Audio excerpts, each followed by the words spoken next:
وہ مشہور واقعہ میں ابھی مجلس میں پڑھ کے آ رہا ہوں ذرا، کیونکہ آپ نے تو سنا نہیں ہوگا، بہت دور ہے، تو میں دوبارہ بتا دیتا ہوں آپ لوگوں کو۔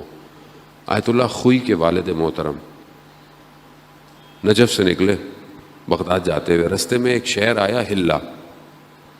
ہلا سے گزر رہے تھے تو بازار میں دیکھا کہ ایک گھر پہ گنبد سائز کا بنا ہوا ہے اور اس کے اوپر لکھا ہوا ہے ھذا مقام امام زمان، یہ امام زمانہ کا مقام ہے۔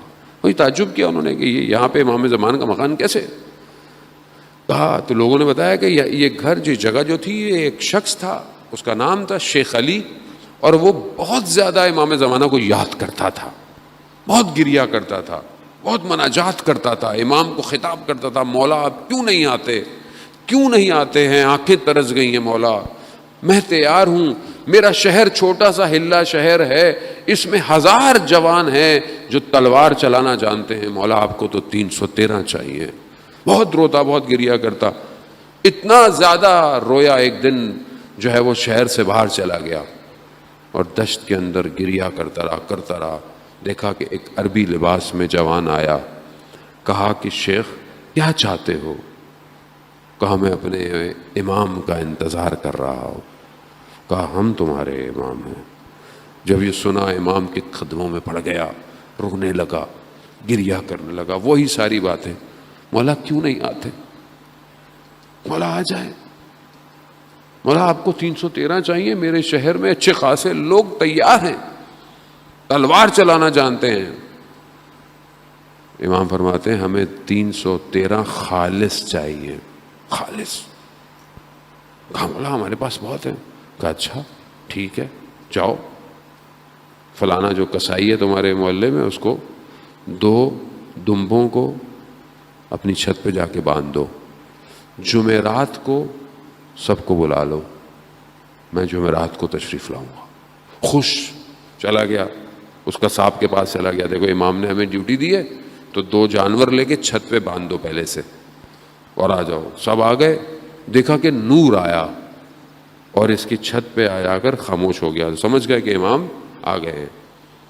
امام نے پہلے جو ہے وہ اس قصاب کو بلایا، کسائی کو بلایا، نام لیا، اوپر گیا، تھوڑی دیر امام نے کہا کہ دیکھو ایک جانور جو ہے اس کو قربان کرو اور اس کا خون جو ہے وہ اس نالی سے نیچے جانا چاہیے جو جا رہی ہے۔ اس نے ویسے ہی کیا۔ اب یہ نیچے ویسے ان ہزاروں میں سے انہوں نے بہت سلیکٹ کر کے 40 لوگوں کو کیا تھا ہزاروں میں سے۔ اب جب انہوں نے دیکھا تو انہوں نے کہا کہ تھوڑی دیر امام نے اس سے گفتگو کی ہوگی اور یہ صحیح نہیں ہوگا، امام نے سے گردن کاٹ دی، خون آ گیا۔ تھوڑی دیر بعد امام نے شیخ علی کو بلایا، وہ اوپر گئے، اس نے جا کے دیکھا کہ قصاب تو بیٹھا ہوا ہے، ایک جانور بھی ہے، تو پھر مولا نے اسے کہا کہ دوسرا جانور بھی قربان کر کے خون بہا دو۔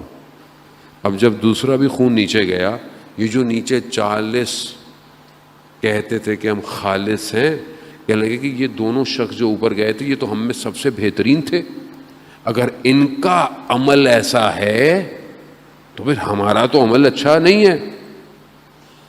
بھاگ گئے۔ پھر امام نے کہا شیخ علی سے جاؤ لوگوں کو بلاؤ۔ جیسے ہی اس نے دیکھا کہ کوئی بھی نہیں ہے، کوئی نہیں۔ امام نے کہا دیکھا ہم تمہیں کہتے تھے نا ہمیں خالص چاہیے،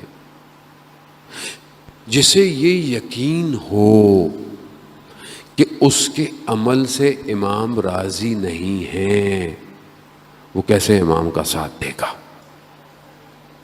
کیسے دے گا مجھے بتائیں۔ اور اگر وہ راضی تھے اپنے عمل سے تو پھر انہیں یہ خوف تھا کہ ہمیں امام کی راہ میں مار دیا جائے گا، تو بھی بھاگ گئے، تو بھی کوئی فائدہ نہیں ہے۔